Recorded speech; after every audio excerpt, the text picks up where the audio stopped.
Welcome back in, friends. Well, Montgomery County is full of rich history. And the Montgomery County History Museum, they're located in Courthouse Square in downtown beautiful Mount Sterling. And they're celebrating the 50th anniversary of their historical society. It's happening this Monday evening at the Ascension Episcopal Annex on High Street in downtown Mount Sterling. And joining us today with all of the details is Barry Frazier, member of the Montgomery County Historical Society. Thanks so much for stopping by, Barry. Good afternoon. Glad to be here. It's good to see you. And time traveler, too. Yes, look at that. Yes. Very jaunty for us here. Yes, I thought I would harken back to the days of Ballyhoo and unapologetically promote our historical society. Very good. You're also stumping for FDR. That's right. Who actually stopped in our town. That's fantastic. Excellent. Yeah, well, congratulations on the 50th anniversary of the Historical Society and the museum. What can folks expect, or what can they experience when they come to the Montgomery County History Museum? Yes, our county really, our history predates the founding of our state, and so they find stuff all the way from Indian artifacts of the civilizations that lived before us to things relating to our town's rich history. We're unique in that we're one of the towns that had battles both in the Revolutionary War, the Civil War, and many things in between. And you can also find help with genealogical research, and there's something for everybody there. Oh, I bet. Excellent. And a trip to beautiful, historic downtown Mount Sterling. Absolutely. Is always nice, too. So, Barry, let's talk about this event you have planned for Monday. This is a celebration, a 50-year celebration of the Montgomery County Historical Society. What are folks in store for if they're able to make it out? Well, for all of our meetings, we always have a great potluck. So there's some ladies and people that really know how to cook there. Nice. You'll get that.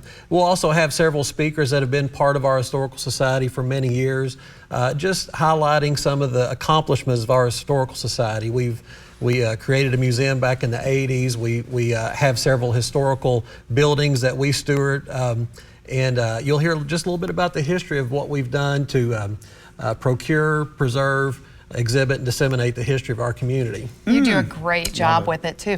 So what are some stores that folks that will be coming for this celebration, what are some stores that you would recommend that they stop at in Mount Sterling that have that historical relevance? Well, there are a handful. Obviously, Ruth Hunt's been around for over 100 years. You can stop there and get some candy. Also, just another historical event happening Saturday before this, the Nancy Green Festival. Our own the first living trademark, Aunt Jemima, will be celebrating that on Saturday. But there are many little stores you can stop in and that herald the history of our great community. I love it. Yeah, you guys represent and preserve your history so well. So we recommend a visit. Barry, I'll put you on the spot here. Give us one story from Montgomery County or Mount Sterling history that folks, our viewers, might not know about that they should maybe research a little bit when they visit your museum.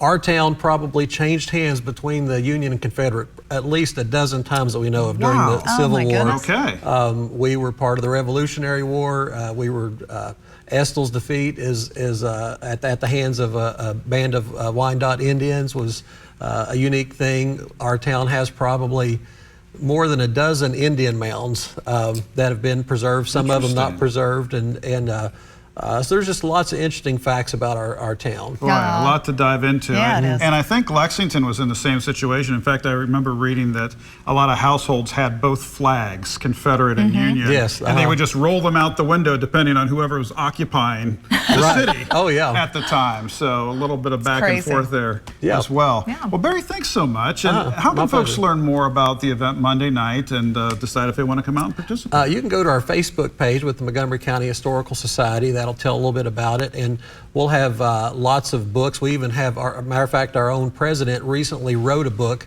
that heralds the diaries of a minister named David Barrows and John Dabney Shane, who interviewed original settlers in Montgomery County, and he just published that within the last month. That'll be for sale, and it's really just a deep dive into what life looked like back in the early founding of our community. Wow. So Kentucky history fans, genealogy fans, Montgomery County history fans, this is a call out for you. Yeah, absolutely. Well, Barry, thank you so much for coming in today. We appreciate it. Good to see you. Back after this, folks. Stick around.